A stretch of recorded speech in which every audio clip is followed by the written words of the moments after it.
so happy you're with us today. I'm thinking about all of you. Are you excited for school to be over?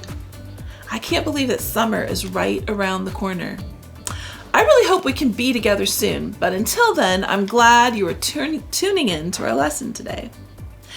This week, we're going to read a story from Bob Goff's book, Love Does for Kids. You may remember we've read out of this book before. And parents, this is a really great book to read as a family. I've been doing lessons for the 1st through 4th grade Sunday school class throughout this past year with it, and the junior high Sunday school class had just started the grown-up version of it.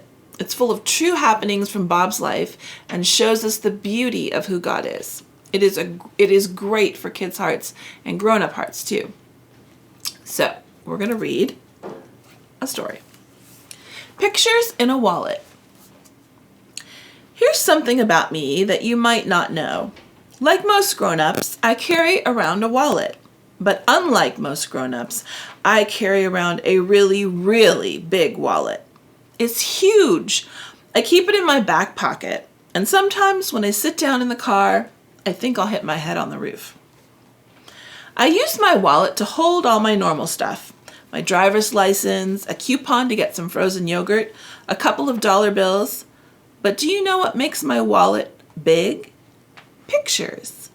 My wallet is bursting at the seams with photographs of the people I love most. I fill my wallet with pictures of the most important stuff in my life. There's no picture of my house or my car or my piggy bank. Those things aren't bad, of course. They're just not as good as pictures of my friends and family. The photos in my wallet are a little bent and tattered, but I like knowing that they're there. As I flip through my wallet to look for some money to buy a candy bar, I often catch a glimpse of the faces I love peeking out from behind a dollar bill, and it always makes me smile as if they're saying, "Get one for me too." If you ask my kids, they'll tell you that all I ever want for Christmas is pictures of them. In fact, we joke that Christmas for me is always flat Christmas, because all the presents under the tree with my name on them are flat. They're usually rectangles and have framed photos hiding beneath the shiny Christmas wrapping paper. You see, my family is what my whole life is about. And nothing is more special to me than having pictures of my wife, my kids, and even my dog to remind me of what's most important. One Christmas, my children picked up a flat present from under the Christmas tree and walked it over to me together with huge grins.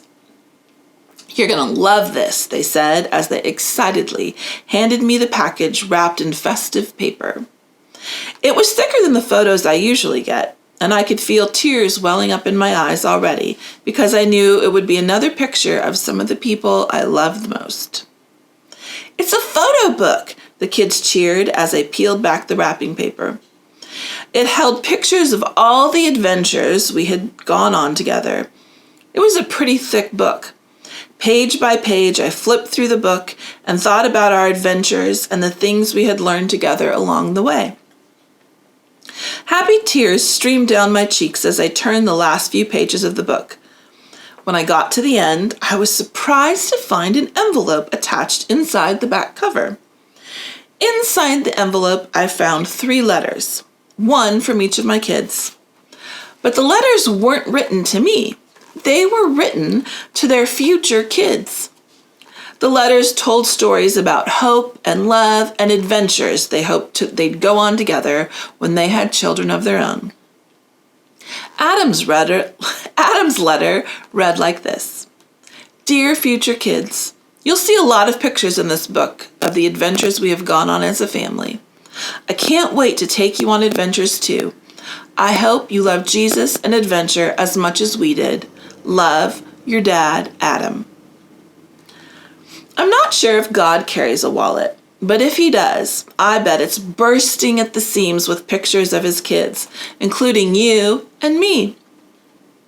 Maybe as he made the whole world and put the stars in the sky to shimmer over us, he spread his pictures of us all over heaven's living room floor and thought to himself, "They're going to love this place."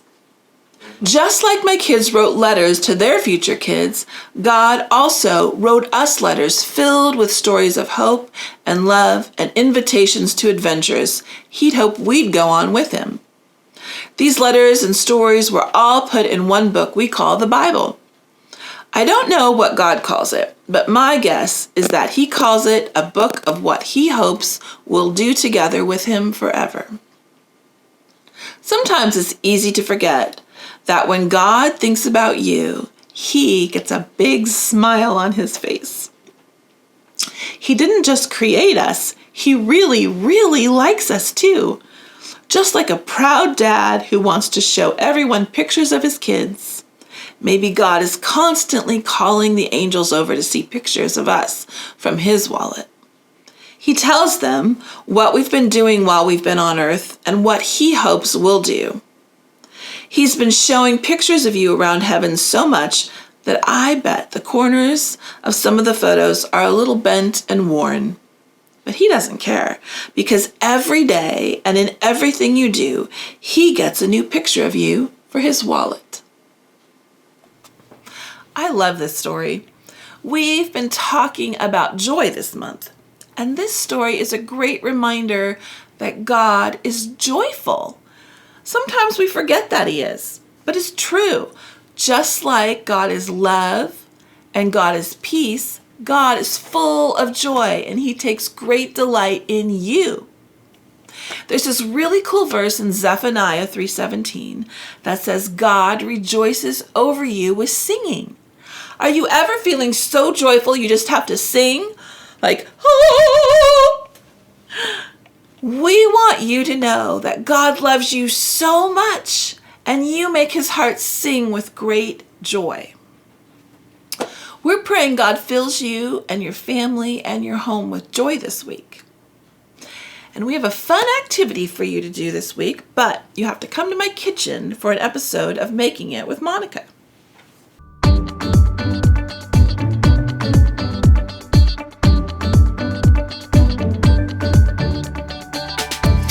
Well, guys, today we thought we could do something fun with fruit.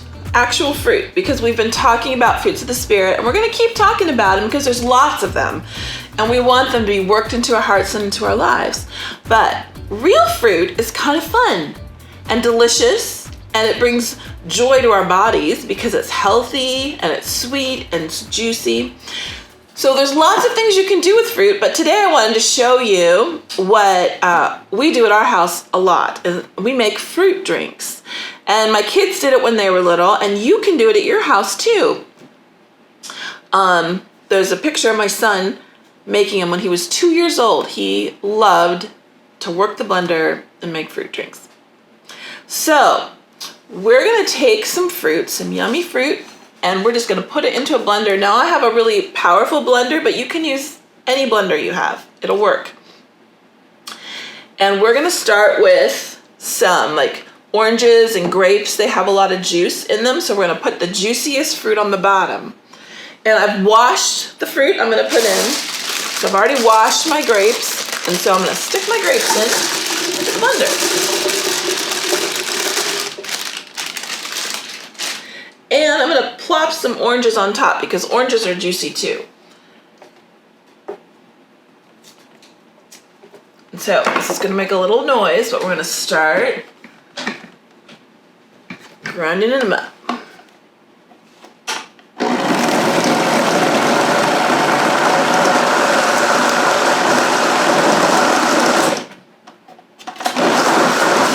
You can see it's getting all juicy in there. So I have a bunch of other things I've washed up already. I have some strawberries, and I have some kiwi. Do you like kiwi? I like to peel my kiwi to put in the drink though. And apples and pears. We're just gonna plop these in.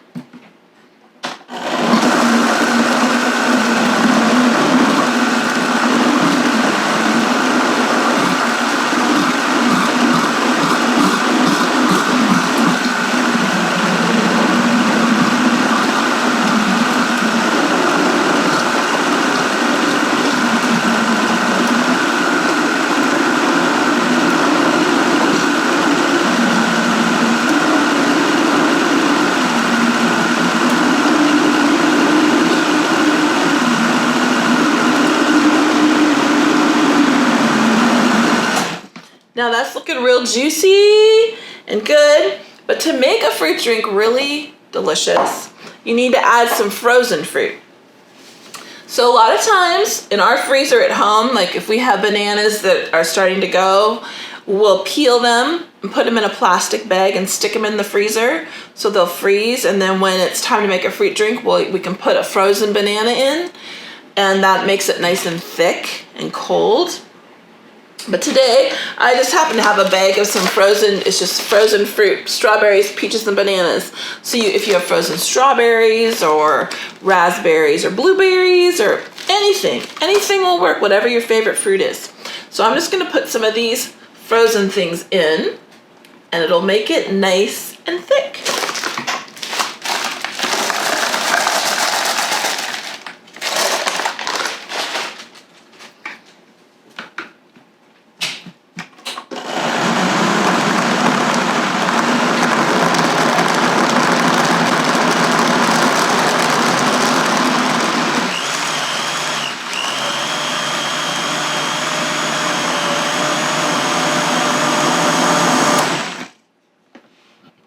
And it's as simple as that. I'm gonna go ahead and pour it in the cup.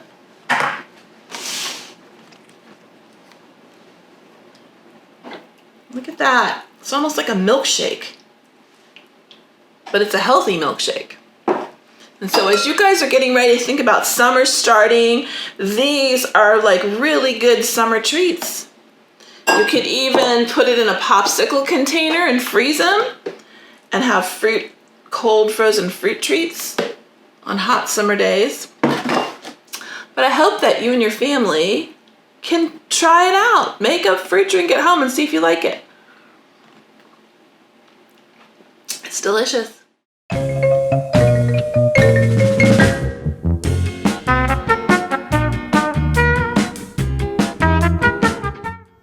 I heard Humpty Dumpty had a great summer, but a horrible fall. Go. What do you call the tallest building in the world? A library, because it has many stories. What is the avocado when there was 2 turns? What? Holy guacamole! Hey, Soup, can I tell you a joke? What do you call an alligator in a vest? An investigator.